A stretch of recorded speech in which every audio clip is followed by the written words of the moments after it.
बिस्मिल्लाहिर्रहमानिर्रहीम। अस्सलाम वालेकुम।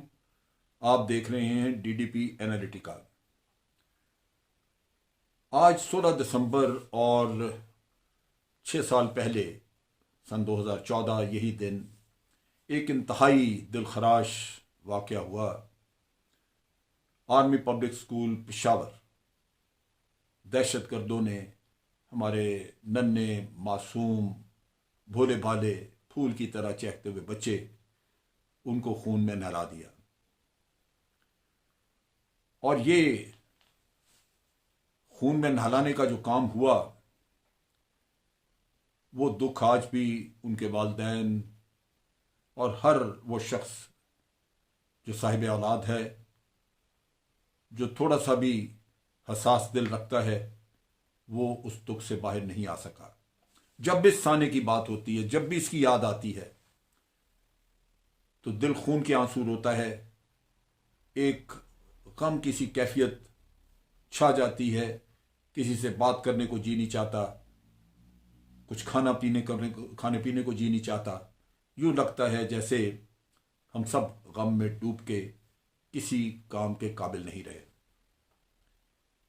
ये सान्या, ये हमारे मुल्क की तारीख में एक ऐसी ऐसी ऐसी अंदोनाक कहानी है कि जब तक ये नस्ल कम अज़ कम, जिन्होंने ये अपने होश हवास में ये वाक़या देखा या सुना या इसके बारे में पढ़ा, कम अज़ कम ये नस्ल इसको कभी भी भुला नहीं सकेगी। हमारी हमदर्दियाँ उन बच्चों के वालिदैन के साथ हैं।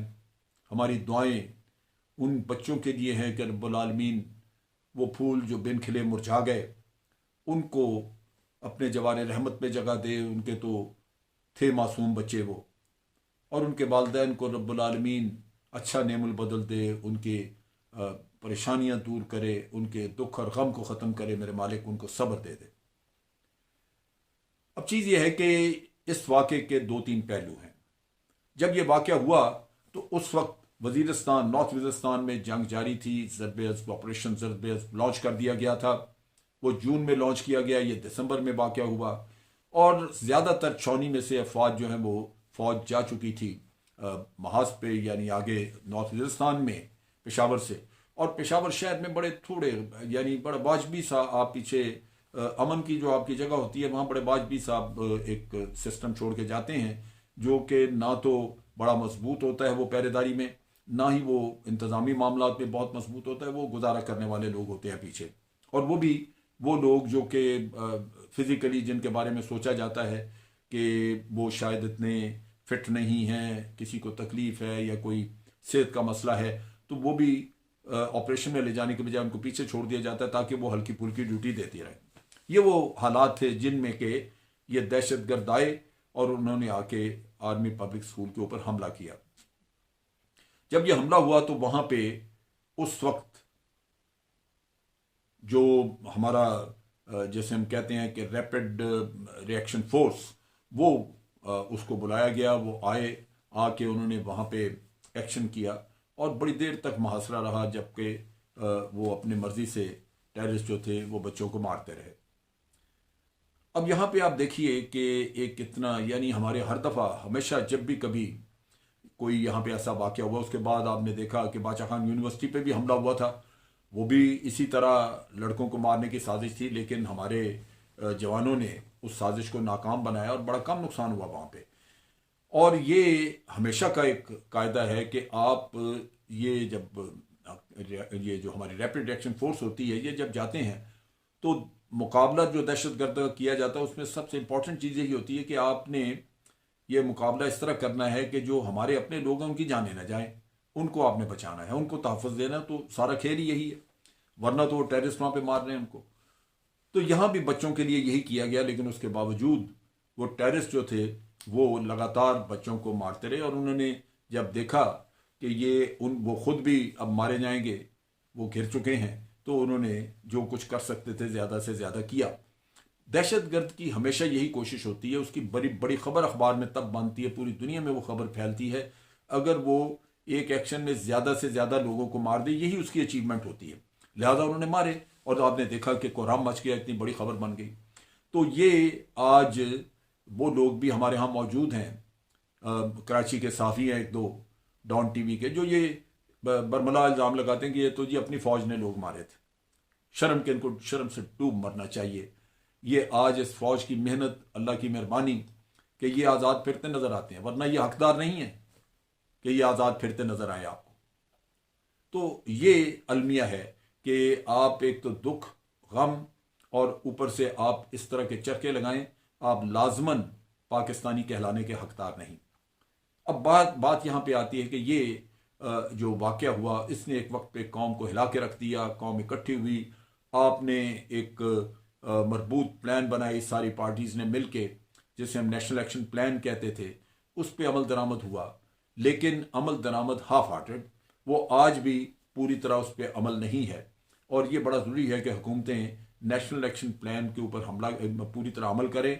अमल करेंगे तो उसके नतायज और भी बेहतर होंगे, क्योंकि ये दहशत गर्दी के लिए जंग लड़ना फ़ौज का सिर्फ काम नहीं। फ़ौज तो महाज पे लड़ती है, लेकिन जो उनके सहूलतकार होते हैं, जो पीछे उनको मुहैया करते हैं, खुद कुछ जैकटें, पैसा मुहैया करते हैं, ये लोग पीछे हैं, ये शहरों में फिरते हैं।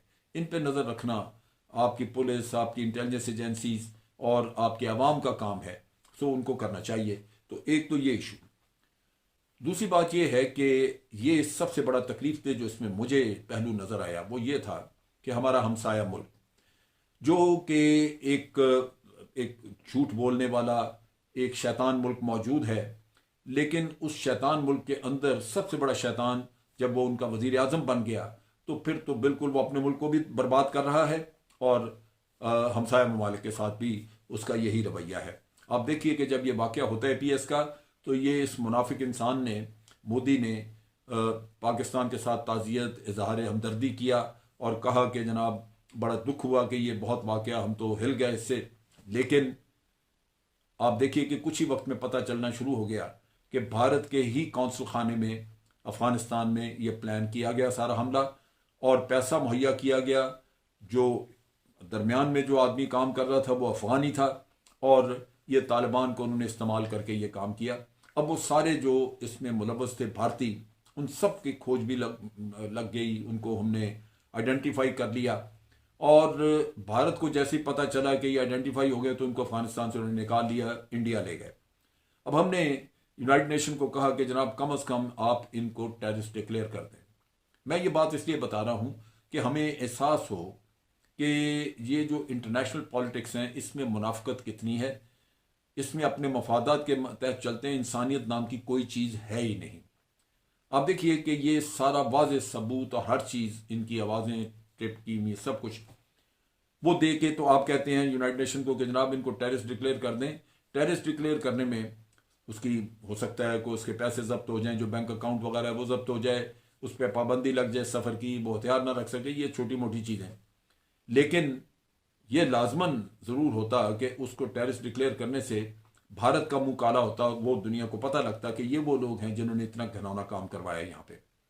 तो वो एक इशू था जो कि वहाँ पे पेश किया गया, लेकिन अमेरिका की मुखालफत की वजह से उनको टेररिस्ट डिक्लेयर नहीं किया जा सका।